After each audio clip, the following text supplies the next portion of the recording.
him in a law?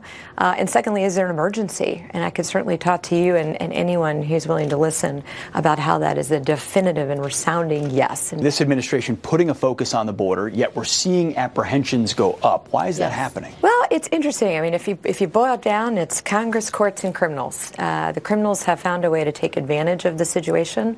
They're trafficking, smuggling, they're preying on the migrants, but they're also selling them a bill of goods. We've had some unfortunate court decisions.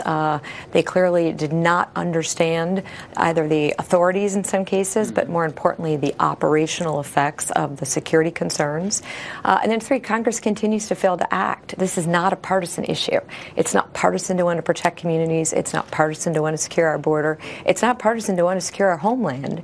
And yet, in this environment, Congress refuses to act. Recently, you took a lot of tough questions from mostly from the left side of the aisle.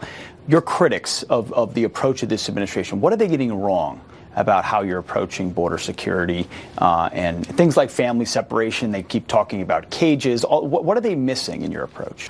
Well, two things. One, I would say we're a law enforcement agency, so we enforce the law. You know, I've said it before, but I really fear for our democracy when the body who creates the laws is telling the body who enforces the law, just don't enforce the law. If they don't like the law, they should change it.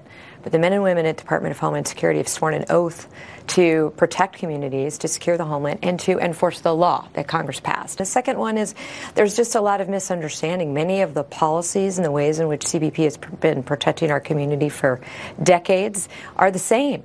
They're just suddenly now political and partisan. But these are the professionals who've done this for 20, 30 years, oftentimes at risk to their own lives. This is what they say we need to do to protect the border. Madam Secretary, thank you very much. My pleasure. Thank you for being here. Appreciate it. We look forward to taking a tour with you. Thank you. Thank you. Well, Pete, great interview, but this is clearly